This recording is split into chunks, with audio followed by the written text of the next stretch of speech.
are a disgrace! Hello everyone, Jester Bell is back with a review of Disney's live-action Mulan. Now, for anyone who has been following my channel since earlier this year, you might recall I once did a video on the fact that all the other Disney live-action remakes have been pretty horrible, but I thought that the live-action Mulan might be the only one that has a chance of being good, because I thought that they were getting away from just recreating shot for shot the original animated movie just in live action. I thought that they had really a good chance for the story to be adapted as an actual war movie in live action. And I thought, and again, as I said in my original videos, if you watch them, Mulan is my favorite animated Disney movie, so I really had hope that this would be the one that they wouldn't mess up and that there might be something of value to the movie once it finally came out.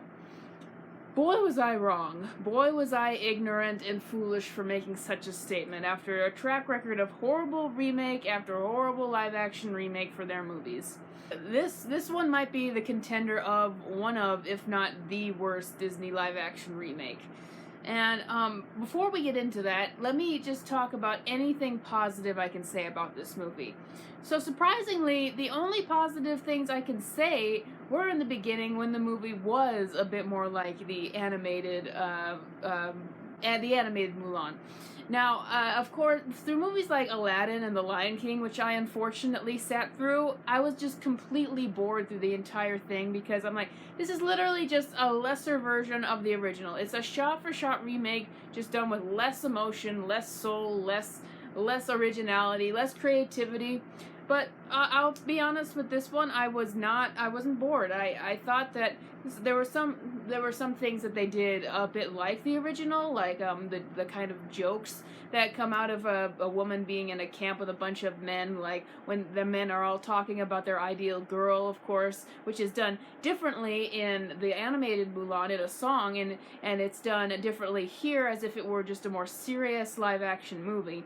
And I thought it was just kind of fun seeing it like that. It's the same thing, but it's done differently. And moments like that I found entertaining, and I thought, well, you know, this isn't great. This isn't a movie that I would say is amazing on its own. There's a lot of it that's still relying on your knowledge of the past movie to fill in the blanks of the development, because they're really not adding much development to the story, the characters themselves.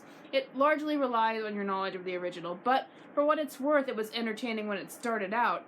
And as I said in my original prediction video for Mulan, that I was really worried. One thing I was really worried about was the fact that they took Shang out of the movie and we're going to add some other love interest. And I'm like, I don't like the sound of this.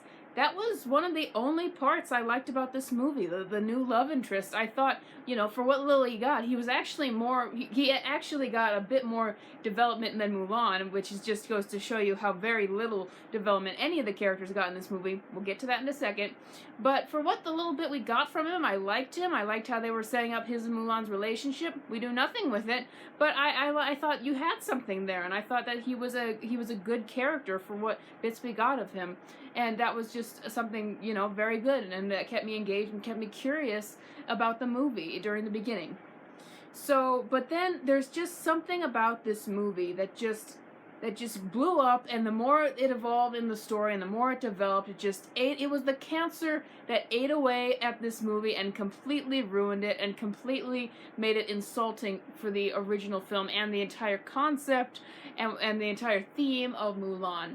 So now we're going to get into complete spoilers, but I don't know why you would care at this point, because I just want to stop you from paying $30 to watch this movie. It's not worth it. So what is developed in this movie is the concept of this thing called the Qi. I know that's something from Chinese mythology already, but in this movie, the Qi is something that binds us all together, that we all have, and certain people just have it as a certain level that it basically just gives them superpowers. Now, I'm not so familiar with the mythology of Qi in real life and in China, but the way it was done in this movie just reminded me so much of the Force in Star Wars, and especially the way it was used. And what it really comes down to in this movie is just giving Mulan superpowers. She has the chi, she has this incredible amount of power that comes from it, and that's what enables her to do all these things. That's what enables her to fight so well. That's what enables her to that really is what enables her to do everything. It enables her to basically have this Jedi-like power and to fight, to run on rooftops and to practically float. And it's what she uses to create the avalanche, with the famous avalanche from the animated Mulan. It's what makes her create the avalanche. Everything has to do with this power of the chi. Everything she accomplishes has to do with the fact that she has this power. Here's the problem. The story of the original Mulan is about how she is just an ordinary woman, one who's a little bit different, a bit more tomboyish, someone who doesn't fit in with the way her culture perceives women. And what makes her story interesting and engaging is the fact that she has to go out in battle to save her father, who's too weak to fight in war, and she has to basically become a man and in order to save her father and in order to save her country. And it's that struggle she has, and that makes it an interesting fantasy. It makes you root for her. It makes you love her as a fantasy of someone who can do anything, someone who can against all odds get up the strength and be able to find a place where her tomboyish personality fits. And there's none of that in this movie. She's stripped of all personality. It's all about the chi. You know, she doesn't. It just completely blows apart everything she went through in what the legend is supposed to be. There's no real struggle in this movie. Everything is just based on the fact she has superpowers. It isn't even a power she really has to cultivate or learn from. Similar to Captain Marvel, I just need to compare to the other horrible Disney female empowerment stories because they just do not do them right. Similar to Captain Marvel, it's this power she has that is already super strong, that the only thing she needs to do is embrace it and just let go. And that's not how you write strong female characters or inspiring female characters. You have to write them with actual struggles and actually things to overcome, not just, oh, I'll embrace myself. It's not engaging if they already are just incredibly powerful. Then there's nothing for them to really overcome. It's not enough of a conflict to just say, oh, they just need to just decide to embrace their power. That's all they need to do. It's made incredibly simple, and it doesn't really make the character human. Mulan has no personality in this movie, unlike the original. The original, she was strongly defined as someone who was, again, tomboyish, a little goofy. For example, in the original movie, she didn't really seem like she was against marriage. She was trying to fit in and someone to bring honor to her family, and she thought she could do that by marrying. In this movie, she seems like she doesn't want to get married. Like, she seems very reluctant and very saddened when she hears that she has been matched with somebody. But we never explore that. We never find out, does she not want to get married? Does she not want to be in a forced relationship? Does she not feel like she's ready for it? We never explore why she feels this anxiety. She just has no personality to back that up. We never explore her. Most of what happens with this character, again, has to do with the chi. That the fact that she's a little different, the fact that she's perceived as a little different, is because she has this power, and apparently that's looked down upon because she's a woman with this great power.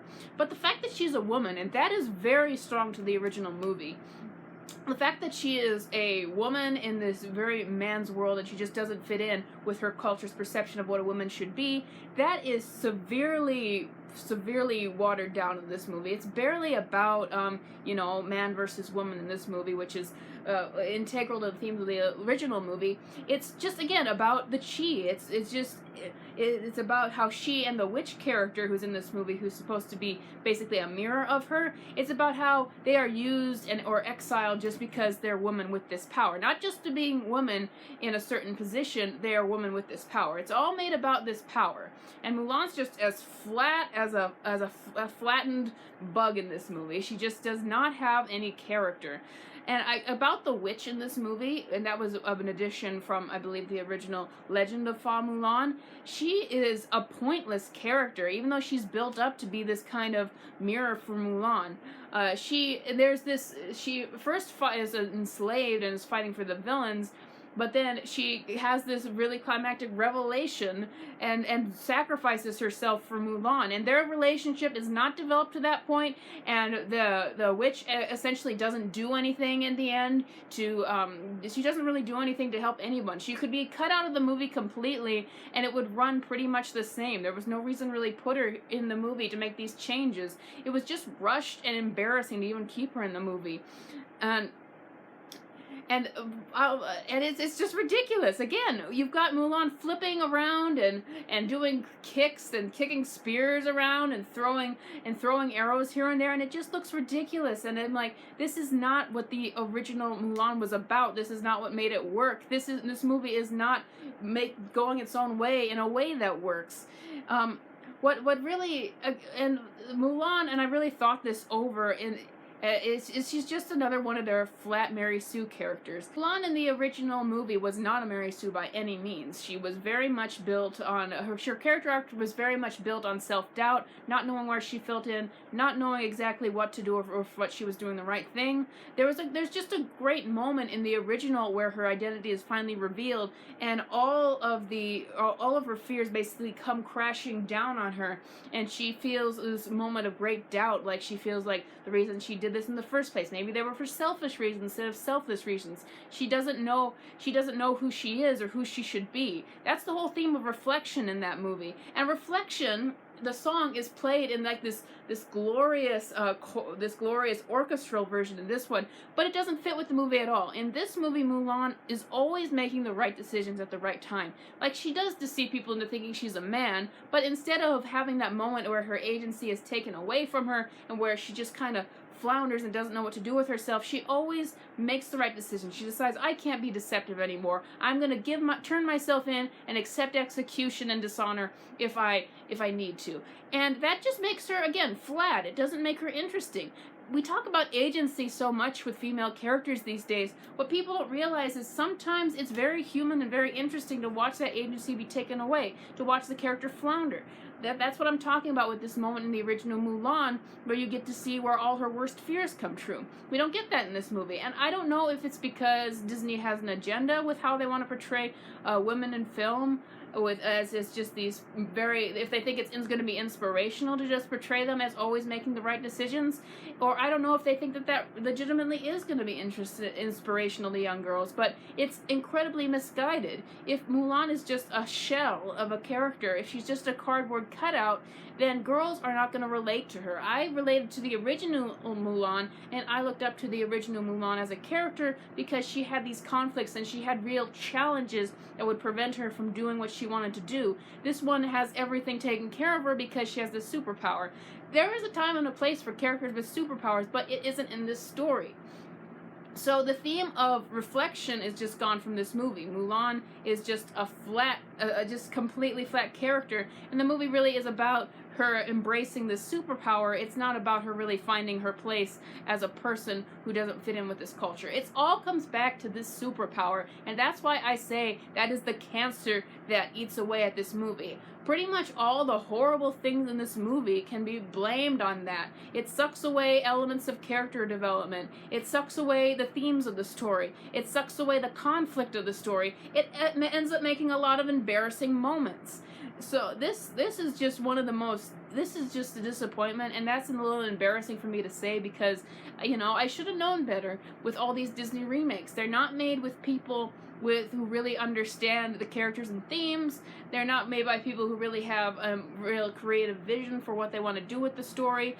They're just made as cash grabs because they're relying on the fact that you know the original movie, hoping you will come see this one just to cash in on some nostalgia. Of course, this one is probably the lightest on nostalgia I've seen, so I'm not sure if it's even going to do that.